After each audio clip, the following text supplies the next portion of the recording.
सुप्रभात। Class 11th Vitaan lesson number 3।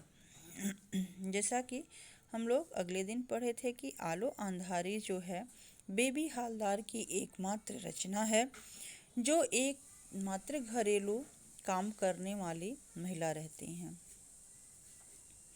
इस पाठ में लेखिका ने अपना आत्मवृत्ति किया है। अपने जीवन संघर्ष को बताते हुए वह कहती हैं कि वह किराए के घर में रहती थी। ऐसे ही घोर असमंजस और निराशा की स्थिति में सुनील नामक एक मोटर चालक युवक के माध्यम से उसे एक कोठी में घरेलू नौकरानी का काम मिला। घरों में काम करते हुए घरेलू नौकरानियों की जिन असामान्य परिस्थितियों से रूबरू होना पड़ता है, वे लेखिका के सामने आईं। घर में काम करने वाली एक पुरानी नौकरानी ने उसे अपने काम को, यानी कि सुनील जिस घर में काम बताया, उस घर में पहले से ही एक नौकरानी जो है काम करती थी और वहाँ के मालिक ने उस नौकरानी को हटाकर बेबी को काम पे बुलाया था। और जैसे ही वह देखती है कि इस घर में दूसरी काम करने वाली आ रही है, वैसे ही वह बेबी को गाली देना शुरू करती है और जलने लगती है इससे। फिर बेबी जो है कहती है कि आपको दिक्कत है तो आप जाके मालिक से कहिए, और अगर हमें पता रहता कि इस घर में कोई पहले से काम कर रहा है तो मैं कतई नहीं आती। अब देखिए, घर में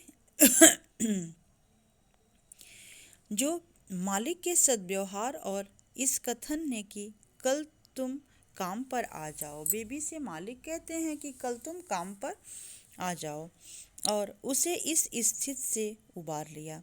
लेखिका ने कोठी में काम करना शुरू कर दिया। उसके कार्य से प्रभावित मकान मालिक ने एक दिन उससे प्रश्न किया कि तुम वह इतना सारा काम इतने कम समय में अच्छी तरह से कैसे कर लेती हो। लेखिका ने बताया कि इन घरेलू कामों का अभ्यास उसे बचपन से ही है, क्योंकि बचपन से ही वह बिन माँ के हो गई थी। उसने यह भी बताया कि व्यवस्थित रूप से उसके पढ़ लिख न पाने के पीछे भी यही कारण है। मकान मालिक सहृदय और दयालु प्रवृत्ति के थे। उन्होंने लेखिका से पढ़ने लिखने के बारे में पूछकर उसके बच्चों का दाखिला पास के स्कूल में करा दिया।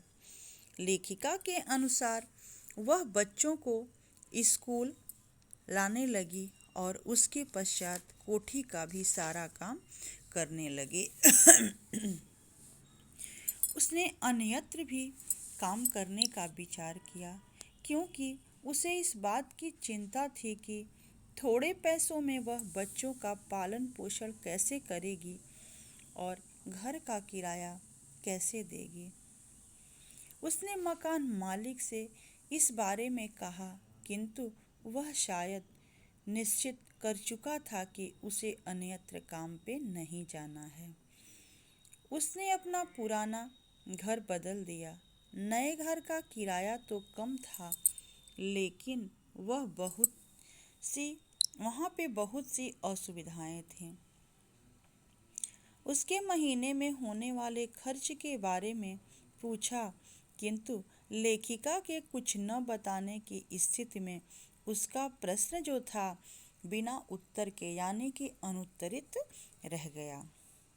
लेखिका कहती हैं कि उसे सुबह सुबह बिना खाए पिए ही घर का सारा काम करके कोठी में जाकर सारे काम करने पड़ते। मकान मालिक के दयालुतापूर्ण व्यवहार का वर्णन करते हुए वह बताती है कि उसे बिना कहे बताए ही घर के थोड़े बहुत काम स्वयं निपटाते रहते थे।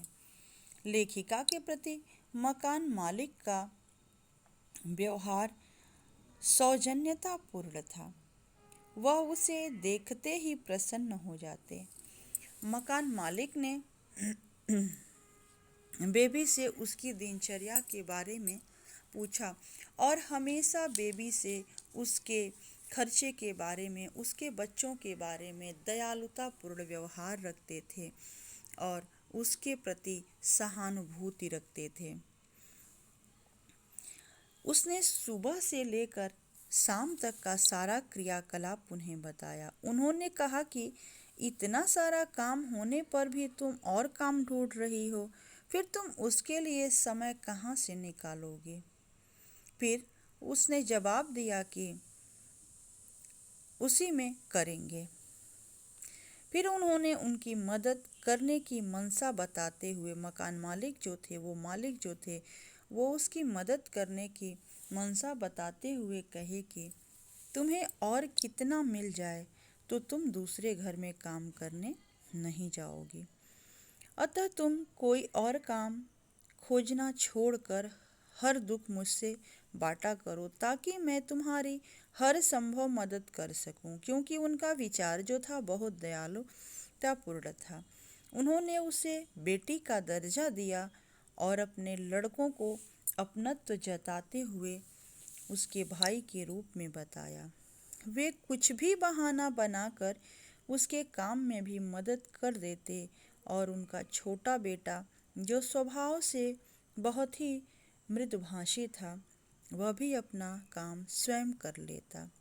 तातुस उसे बेटी की तरह प्यार करते थे। इस तरह बेबी हवलदार के जीवन में यह घर जो था बहुत ही लकी था। धन्यवाद।